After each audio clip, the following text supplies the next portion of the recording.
How is it taste? So nice. ఇక చూడండి, వేడి వేడి రాగి ఇడ్లీ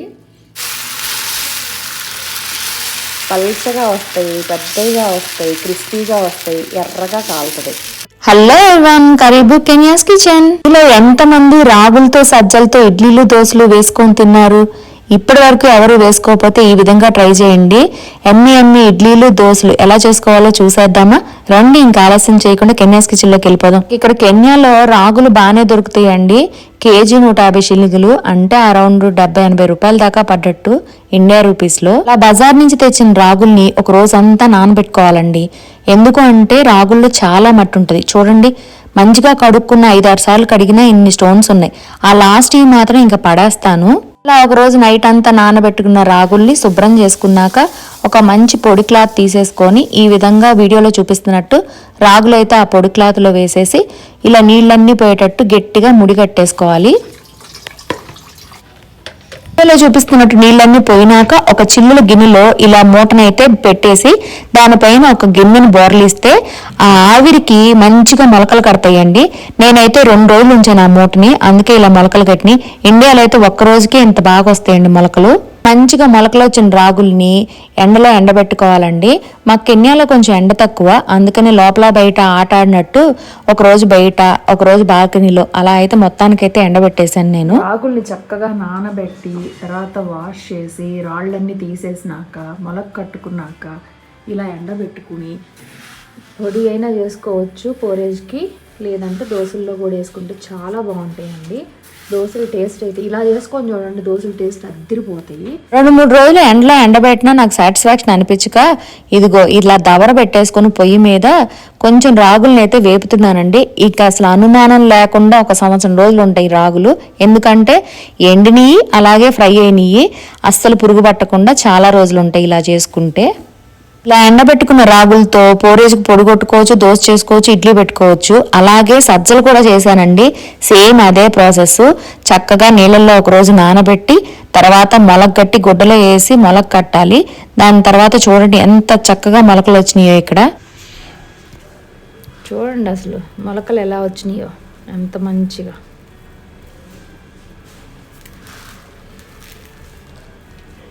ఇప్పుడు ఎండబెడతాం. 2 డేస్ పెడితే మంచిగా వచ్చినాయి మొలకలు.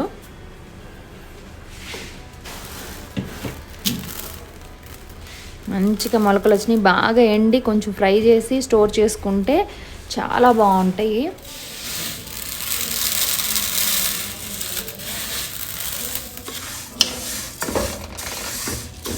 ఇలా వేపుకోవాలి చక్కగా, మంచి స్మెల్ వస్తుంది వేపుకుంటున్నప్పుడు.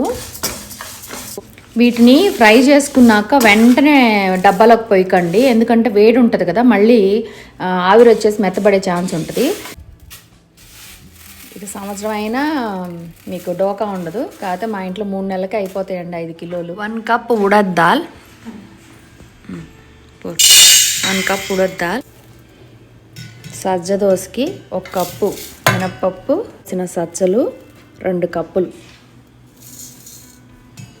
సాబుదానా 1/2 కప్పు, రైస్, కొద్దిగా మెంతులు.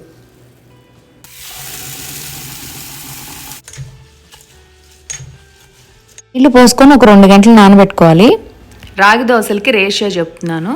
రాగి దోశలకి రాగి ఇడ్లీలకి సేమ్ పిండే వాడాను. ఈరోజైతే ఇడ్లీ పెట్టాను. రాగి దోశలకి 2 కప్పులు రాగులు, 1/2 కప్పు బ్రౌన్ రైస్, 1 కప్పు మినప్పప్పు, గుండుపప్పు, సగ్గుబియ్యం 2 స్పూన్లు సగ్గుబియ్యం, ఇక మెంతులు 1 చిటికెడు మెంతులు. రాగులు ఇదిగో 3-4 అవర్స్ నాన్నాక ఇలా ఉన్నాయి. మొలకలు చూడండి ఎంత బాగా కనిపిస్తున్నాయో. నేను మొలక కట్టాను కాబట్టి ఇలా వచ్చినాయి. ఇదిగో రాగులు అయితే ఒక 3 అవర్స్ నానిపోయినాయి కదా, ఇప్పుడు గ్రైండ్ చేస్తుంది.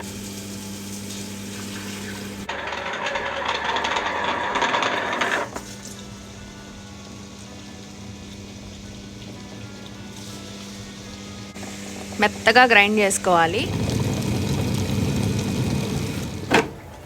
మొత్తం గ్రైండ్ అయిపోయినాక చూడండి ఇలా మెత్తగా చేసుకోవాలి. మెత్తగా రుబ్బిన పిండిని ఇలా డబ్బాలోకి తీసుకొని బాగా పులియబెట్టాలి. ఎంత పులిస్తే అంత బాగా వస్తుంది అండి ఇడ్లీ కానీ దోశ కానీ. సజ్జ దోశకి సజ్జలు కూడా నానేసాను కదా, అదే గ్రైండర్లో ఇదిగో ఇలా మెత్తగా రుబ్బేసుకున్నాను సజ్జలు కూడా. ఇదిగోండి, ఒక రోజంతా ఒక నైట్ పులయి పెడితే పిండిలా వస్తుంది. దీన్ని గిన్నెలోకి తీసుకొని, చాలామంది పిండి రుబ్బుకునేటప్పుడు సాల్ట్ వేస్తారు, అలా వేసి కొంచెం వాటర్ వేసుకోండి. ఇంకా ఇక్కడ ఇడ్లీకి అయితే పిండి రెడీ చేసుకున్నా. 2 in 1 అనుకోండి, దోశకి ఇడ్లీకి ఇదే పిండి వాడుకోవచ్చు. ఇంకొంచెం ఎక్కువ నీళ్ళు పోస్తే దోశ వేసుకోవచ్చు. ఇదిగో ఈ కన్సిస్టెన్సీలో అయితే మనం తయారు చేసుకుంటే ఇడ్లీకి అనమాట. ముందుగా ప్లేట్లకు అయితే నేను కొంచెం నెయ్యి రాసి పెట్టుకున్నా, వేసుకోండి. ఎందుకంటే ఇది ఉబ్బుద్ది కదా, పైకి పొంగుద్ది, ఫర్మెంట్ అయింది కాబట్టి మంచిగా. నాకైతే పిండి చాలా మంచిగా ఫర్మెంట్ అయిందండి, అందుకని ఇడ్లీ కూడా చాలా నీట్గా వస్తుంది.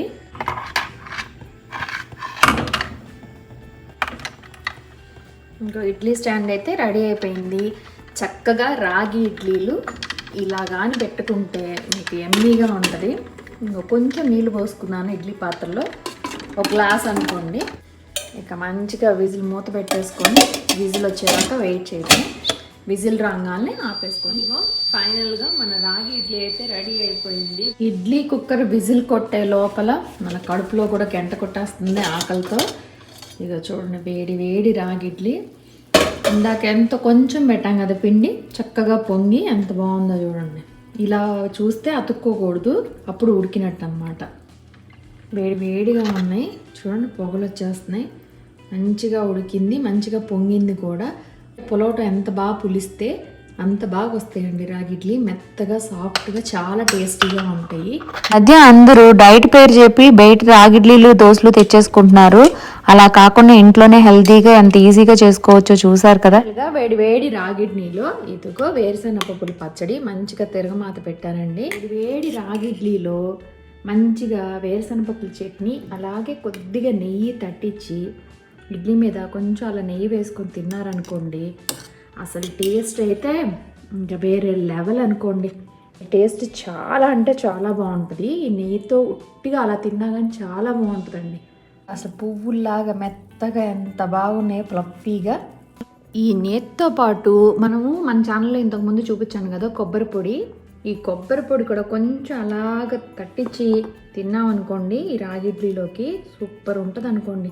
చట్నీయే ఉండాలని లేదండి, ఇలా కొబ్బరి కారం కూడా, కొబ్బరి కారం కానీ కరివేపాకు కారం కానీ ఏదైనా సరే పెట్టుకొని తింటుంటే సూపర్గా ఉంది. మీరు కూడా ట్రై చేయండి ఇంట్లో. సజ్జపిండి నెక్స్ట్ డేకి బాగా పులిసిందండి, దాంట్లో వాటర్ సాల్ట్ వేసి ఇదిగో ఇంత జారుగా కలుపుకున్నాను. సరే, ఇంత జారుగా కలుపుకున్నాను. దీన్ని ఇప్పుడు దోశ వేస్తాను. నాన్ స్టిక్లోనే వేయాలని ఏం లేదు, ఇలాగా ఐరన్ నాన్ మీద కూడా వేస్తే బాగా వస్తాయి దోశలు. పల్చగా వస్తాయి, పెద్దగా వస్తాయి, క్రిస్పీగా వస్తాయి, ఎర్రగా కాదు. ఈ విధంగా మిల్లెట్స్తో దోశలు ఇడ్లీలు మీరు ఇంట్లో ట్రై చేయండి. పిల్లలకి ఇష్టం ఉండదు అనే మాటే ఉండదు. ఇది నచ్చని పిల్లలు కూడా ఉండరు, పిల్లలే కాదు పెద్దవాళ్ళు కూడా ఉండరు. నేనైతే మా మామ వచ్చింది, మా మామకి వేడి వేడి దోశ వేసి ఇచ్చాను, చూద్దురు రండి. ఎమ్మి ఎమ్మి tasty tasty dosa ready. Tea ఏంట దీని కాంబినేషన్ అనుకుంటున్నారు కదా, కెన్యన్స్ మార్నింగ్ టీ కంపల్సరీ అండి. ఇదిగో మా మామ వచ్చింది. Sara you can try my new. మామూలుగా టీ అండ్ బ్రెడ్ తింటారు, కేర్ఫుల్గా టీ అండ్ బ్రెడ్ తింటారు, కాకపోతే నేను ఇది ఇచ్చాను. సారా ట్రై చేస్తుంది, ప్లెయిన్ ఏది ఉంటుంది. Your tea keep it side.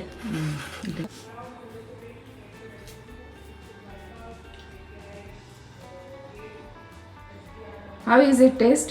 So nice. నైసా? అదిగో చూడండి, అసలు వాళ్ళకు మామూలుగా ఎవరికి నచ్చకుండా ఉండదు, చాలా టేస్టీగా ఉంటుంది. జనరల్ గా కెన్యన్స్ అయితే మన దోశలు ఇడ్లీలు అయితే తినరండి, కానీ ఈ మామకి ఈ దోశ బాగా నచ్చింది. కెన్యా మామకి నచ్చినప్పుడు మీకు నచ్చదా? ట్రై చేయండి. దోశ మార్నింగ్ బ్రేక్ఫాస్ట్ మా మామ దోశ తింటుంది, మన ఇండియన్ స్టైల్ దోశ తింటుంది. అది సజ్జల దోశ చట్నీతో. This spicy right? And careful. ఈ మామ కొంచెం స్పైసీ తింటుంది, మా హౌస్ గర్ల్ అయితే చాలా తక్కువ స్పైసీ తింటుంది. వాళ్ళు మాత్రం, వీళ్ళు ఎంతమందికి ఇలా టీతో బ్రేక్ఫాస్ట్ చేయటం ఇష్టమో చెప్పండి. వాళ్ళు కంపల్సరీ బ్రెడ్ టీ తింటారు. ఈరోజు నేను దోశ పెట్టాను, అందుకనే మామ టీ విత్ దోశ తింటుంది. ఇలా ఈ కాంబినేషన్లో ఎంతమంది తింటారు అనేది కామెంట్ సెక్షన్లో కామెంట్ చేయండి. ఈ వీడియో నచ్చితే మాత్రం లైక్ చేయండి తప్పకుండా. అలాగే సబ్స్క్రైబ్ చేసుకోవటం మర్చిపోవద్దు. మీ ఫ్రెండ్స్ ఎవరికైనా ఉపయోగపడుతుంది అంటే తప్పకుండా షేర్ చేయండి. ఇంకా ఏమైనా డౌట్స్ ఉంటే కామెంట్ సెక్షన్కి వచ్చేయండి, మాట్లాడేసుకుందాం. సారా సే బాయ్. బాయ్. మా మామ అయితే తన బ్రేక్ఫాస్ట్ ఎంజాయ్ చేస్తుంది. మీరు కూడా చక్కగా మీ ఇంట్లో బ్రేక్ఫాస్ట్ చేసుకొని ఎంజాయ్ చేయండి. ఈ రెసిపీని అందరూ ఫాలో అయిపోండి. Bye bye. Bye bye.